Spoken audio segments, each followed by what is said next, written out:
Halo semuanya, perkenalkan nama saya Catherine Stefani dengan NIM 08011382328093.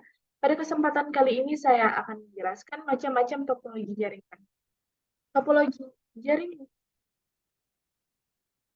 Topologi jaringan adalah metode untuk menghubungkan rute, koneksi, dan node dalam satu jaringan dan bekerja secara bersamaan. Jadi topologi jaringan ini adalah cara menghubungkan komputer yang satu dengan komputer yang lain dengan atau tanpa kabel. Nah, jenis-jenis topologi itu tuh ada 6. Yang pertama itu topologi ring, lalu ada topologi linear, terus topologi star, topologi tree, topologi mesh, dan topologi hybrid.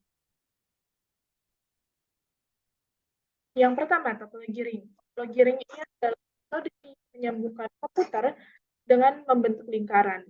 Dan kabelnya ini, jaringannya ini tuh melalui komputer yang satu ke yang satu. Pokoknya jadi membentuk lingkaran. Nah, kekurangan dari topologi ini, kalau misalnya satu kabel atau komputernya itu tuh bermasalah, nanti semuanya itu bakal masalah juga. Kenapa? Karena di topologi ring ini kan misalnya mau transfer data dari yang komputer yang satu ke yang komputer yang ketiga. Nah, tapi dia harus melewati komputer yang kedua lagi. Jadi kalau misalnya dia rusak komputer yang keduanya, dia nggak bisa mengirim data ke komputer yang ketiga tadi. Nah, selain itu, topologi ring ini tuh susah juga untuk menambah jaringan, karena itu kan harus dibongkar. Apa yang lingkarannya itu tuh harus dibongkar lagi untuk nambahinnya. Sementara itu, kelebihannya itu tuh jadi menghindari tumpang tindih data. Dan yang kedua, kecepatan transmisinya tuh tinggi atau cepat banget. Selanjutnya ada topologi linear atau topologi bus. Nah, topologi linear ini adalah jaringan yang dirangkai urut dengan kabel utama yang terhubung pada setiap titik komputer. Nah, topologi ini juga disebut topologi bus. Nah, kekurangannya itu kalau misalnya banyak perangkat yang saling berkomunikasi dalam satu waktu, nanti akan terpengaruh. Dan yang kedua, kekurangannya adalah kalau misalnya kabel yang utamanya ini rusak, semua jaringannya itu tetap nanti langsung lumpuh. Nah, kemudian sementara kelebihannya itu tuh lebih murah karena kabel yang digunakan itu tuh lebih sedikit dan cocok untuk jaringan kecil atau yang punya perangkat terbatas. Topologi yang ketiga adalah topologi star. Disebut star karena dia membentuk mirip bintang. Jadi di topologi star ini tuh beberapa komputer ini tuh terhubung dengan kabel ke node yang adalah jaringan pusat. Kelebihannya ini tuh mudah dan lebih murah dipakai karena kayak bisa dilihat dari ilustrasinya di sini, kabel yang dibutuhkan itu tuh lebih sedikit, terus mudah menghapus atau menambahkan perangkat karena kan yang mau ditambahin itu tuh cuma tambah apa sih namanya kabelnya jadi tambahin, nggak perlu ngelepas yang lainnya lagi kayak di topologi lingkaran. Terus kalau misalnya ada permasalahan mudah ditemukan karena lihat aja komputer yang mana yang bermasalah pasti di situ. Karena dia langsung satu jalur aja, nggak nyambung-nyambung kayak di topologi linear tadi. Terus cocok untuk jaringan kecil dengan perangkat terbatas. Sementara kekurangannya butuh biaya yang besar. Oh salah, ini salah. Bukan butuh biaya yang besar. Dia nggak butuh biaya yang besar. Tapi dia akan lumpuh jika si sentralnya ini atau nodenya ini rusak.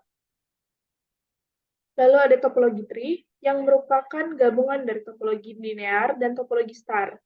Nah, topologi linearnya itu tuh bisa dilihat dari sini. Ini topologi linearnya, sementara di sini topologi star. Nah, kekurangannya ini tuh butuh biaya yang besar karena butuh banyak ini hub utama, hub sekunder, terus kabelnya juga lumayan banyak. Terus bergantung pada struktur pohon yang pusat yang ini, hub utama ini. Kemudian, salah. Kemudian Sebentar, maaf.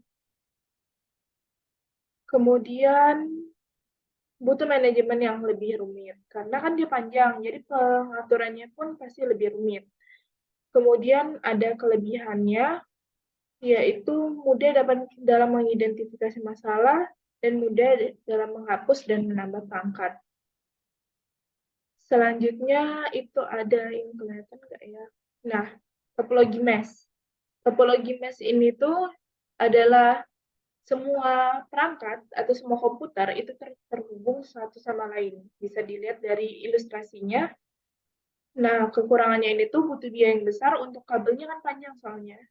Terus butuh manajemennya yang lebih rumit, sementara kelebihannya itu tuh lebih efektif.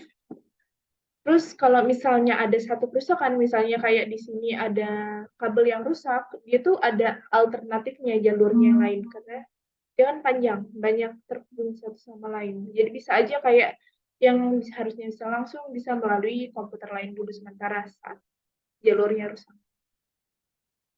Dan topologi yang terakhir, topologi hybrid.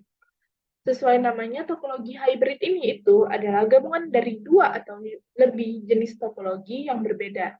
Jadi untuk bentuknya yang pasti itu tuh belum ada. Bukan belum ada, memang nggak ada karena kan hybrid.